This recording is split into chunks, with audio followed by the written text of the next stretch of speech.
Hello everyone. I, Chef Santosh Malkoti from Chitkara School of Hospitality, Punjab campus, welcome you all in this session. In previous session, we have discussed about the larder in detail, and in this session, you will learn about the basic aspects of curing and smoking in charcuterie products. At the end of the session, you will be able to define what is charcuterie, describe the terms curing and smoking, and comprehend the process and types of curing smoking. Charcuterie has derived from French term chair and cuit, which means cooked flesh.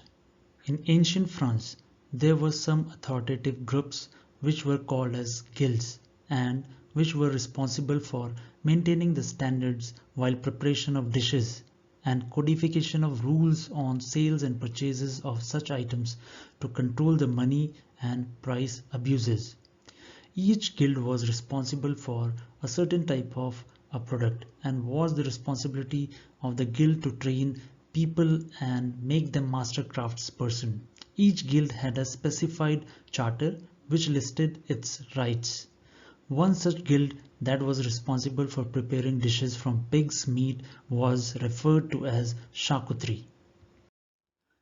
Curing is one of the most important things to do when preparing meat for charcuterie, as it is meant to prevent bacterial contamination.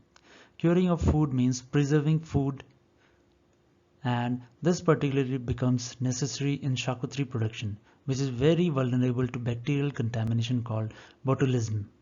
It is caused by a bacterium called Clostridium botulinum, which can thrive at temperatures as low as 4 degrees Celsius. Since ages, raw and unrefined salt has been the most commonly used curing agent in food, be it pickles or cold meat. In simple terms, we can say that curing means treating meat with salt so as it can be preserved for future use. Ingredients used in cures fill two main functions. First, preserving the food, and second, changing its flavor and texture. Salt. Salt has been one of the most important food preservatives throughout most of human history. When food comes in direct contact with salt, it turns the food that have less moisture and are saltier. Both the moisture reduction and the increased salt content makes the food less hospitable to bacteria that cause spoilage and disease. Of course, the reduced moisture and the increased salt content also change the flavor and texture of the food. Nitrites and nitrates. Some foods, especially meats, are highly prone to contamination by the bacteria that cause botulism. Nitrites and nitrates are added to the cures for these foods to make them safe from botulism infection, as these chemicals need to be used in minute quantities, and if not used in controlled manner, it may lead to some of the serious health issues like cancer. Thus, they are available in two mixture forms, Parag 1 and Parag 2. Parag 1 is also called as curing salt, which is a blend of 6% sodium nitrite and 94% sodium chloride or regular table salt. It is colored pink so that it will not be confused with regular salt, and thus it is often called as tinted curing mix or TCM. Parag powder 2. It is similar to Parag powder 1 except that it contains nitrates in addition to nitrites. It is used in curing products that have a long curing and drying period. Sugars or sweeteners. Ordinary white sugar, sucrose, and other forms of sugar, including corn syrup, honey, and maple syrup, are used in some cures. Sugars modify the flavor of the food and counteract some of the harsh flavor of the highly concentrated salt in the cure. Herbs, spices, and other flavorings. Nearly any spice or flavoring that can be used in cooking can be used in curing. Traditional recipes, of course, use traditional seasonings. Some of the most popular curing sausage use seasonings such as garlic, pepper, coriander, nutmeg, caraway, and dry mustard.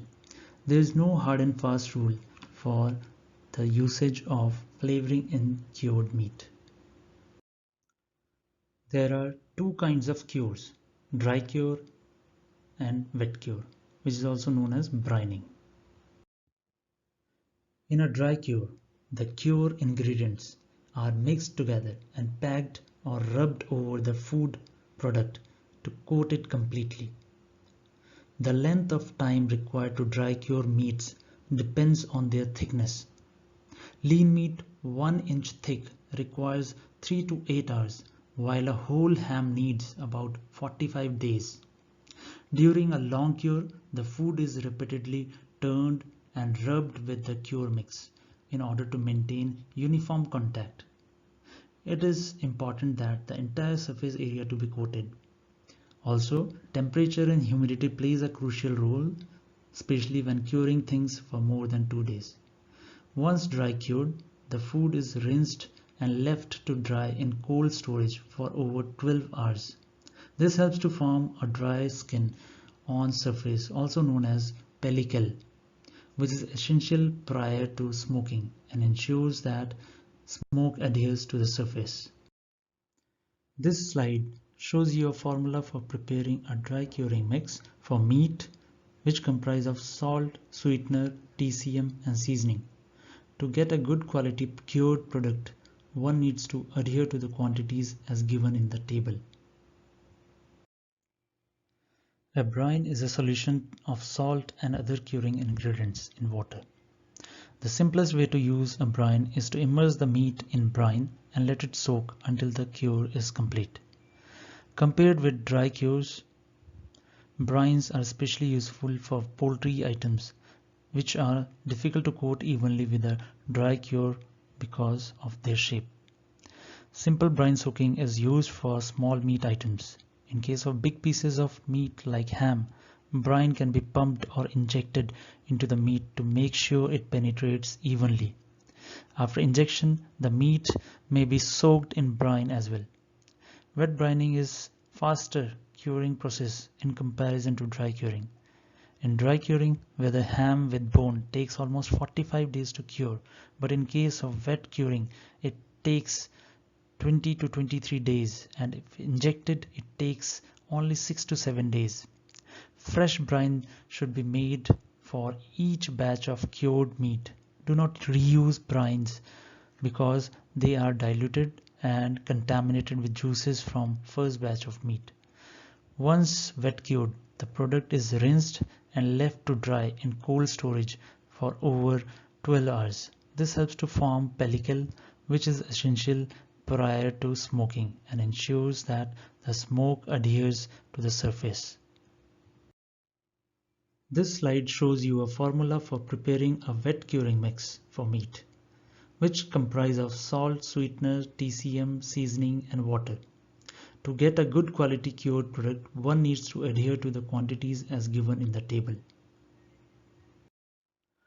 Smoking has been used as a way of drying and preserving foods since prehistoric times.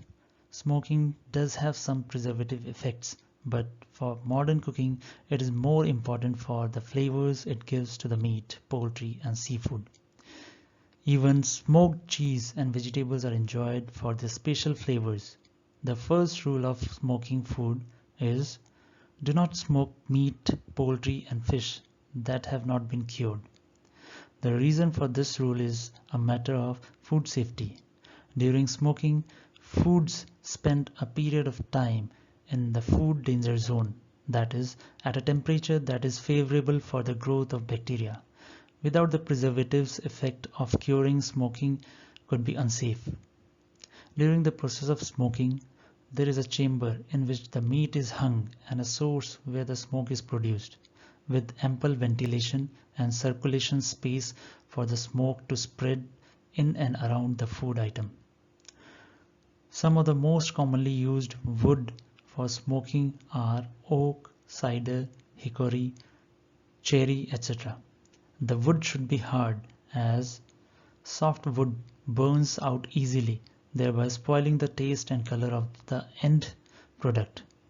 Since the smoking is always done after the meat has been cured, It helps in further intensifying the flavors and preserving the food. This slide shows you a picture of traditional style smokehouse as well as a modern smokehouse machine. Even now, a traditional smokehouse can be found at the backyard of the house in some of the European villages where it is used for domestic purpose.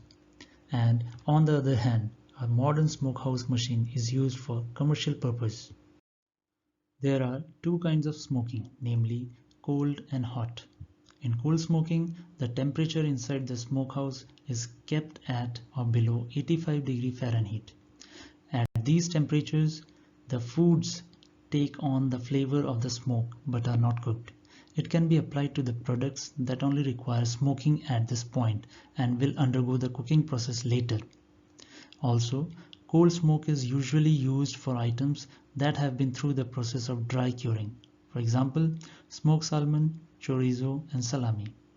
In hot smoking, the temperature inside the smokehouse may be as high as 165 degrees Fahrenheit. Such temperatures are high enough to cook the foods being smoked. Higher temperatures are usually avoided because they result in excessive shrinkage.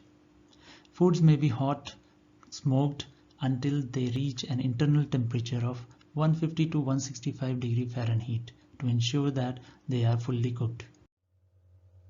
This is all for this session. Hope you must have understood the importance of curing and smoking while making charcuterie products. In the upcoming session, you will learn about sausage, its types, and the different components used in sausage. Thanks for watching. Stay safe.